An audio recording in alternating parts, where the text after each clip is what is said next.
السلام عليكم.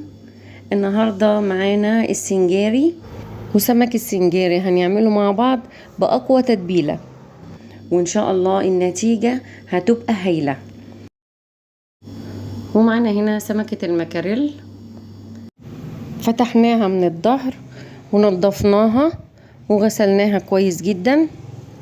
وسمكة المكاريل بيختلف اسمها من بلد لبلد، يعني في بلد ممكن يقولوا عليها بلاميطة، وممكن في مكان تاني يتقال عليها روسي، بس اهم حاجة انك انت تكوني مميزة شكلها، لاننا النهاردة هنحضرها مع بعض بطريقة مميزة جدا.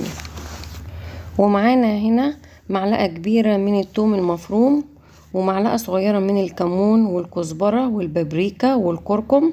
ضفنا كل المكونات دي على بعضها، وهننزل عليهم بعصير ليمونة كاملة، وهنضيف عليهم كمان حوالي 3 معالق كبار من الخل. ونقلب بقى كل المكونات كده مع بعضها، وننزل عليهم بنص معلقة كبيرة من الملح. وهنجيب الصينية اللي هنعمل فيها السنجاري وهندهنها بشوية من الزيت. وفايدة الزيت هنا بيخلي السمك ما يلزقش معاكي، ولما تيجي تشيليه من الصينية بيطلع معاكي بكل سهولة وما يتكسرش، وتطلع السمكة معاكي سليمة. ودلوقتي بعد ما رصينا السمك كله كده في الصينية، هنجيب الدقة اللي احنا مجهزينها وناخد منها نص معلقة كده ونحطها على السمكة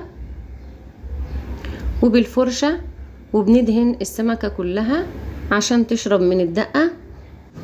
وهنيجي برضو على كل سمكة ونحط عليها شوية من الدقة وبالفرشة، وندهن قلب السمكة كلها كده عشان تشرب من الدقة كده وتتبل منها. وبعد ما خلصنا دهنا السمك كله بالشكل ده، هنسيبه بقى كده على جنب على ما نعمل الخطوة التانية من التتبيلة بتاعت السمك. وفي القلاية شوية من الزيت، ونزلت عليهم ببصلاية كبيرة متقطعة جوانح، وقلب فيها كده لحد ما البصلايه يدوبك تدبل بس معانا كده.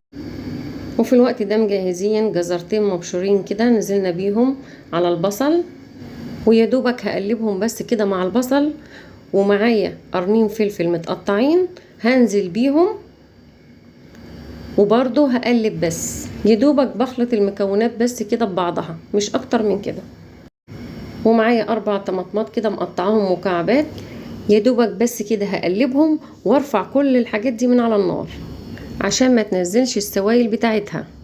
ودي الدقة اللي اتبقت من تتبيلة السمك، هضيفهم على التتبيلة التانية اللي احنا لسه عاملينها، واضيف عليهم نص معلقة كبيرة كده من الملح. وبعد ما اقلبهم نروح بقى نحشي السمك بالخلطة الجميلة اللي احنا عاملينها دي. في خلال ال5 دقايق اللي احنا عملنا فيهم الخلطة، يعتبر السمك كده اتبل وشرب من التتبيلة.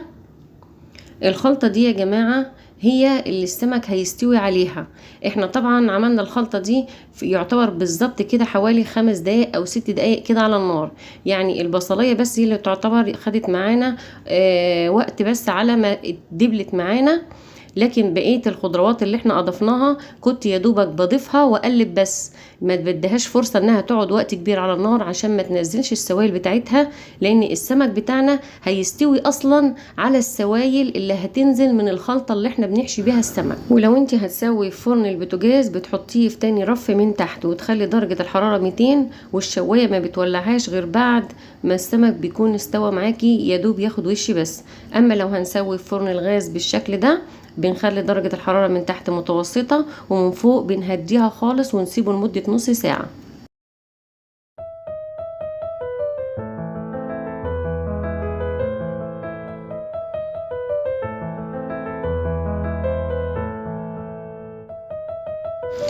حضرنا مع بعض سمك المكاريل بأقوى تتبيلة، وبطريقة بجد سهلة وبسيطة، حاجة كده بطعم فوق الوصف. وان شاء الله لما تجربي الوصفة دي مش هتبطلي تعمليه غير بالطريقة اللي احنا عملنا بيها. واتمنى يكون الفيديو بتاع النهاردة نال اعجابكم، واللي عجبه الفيديو ما ينساش يسيب البصمة الحلوة. واشوفكم الفيديو الجاي، والسلام عليكم ورحمة الله وبركاته.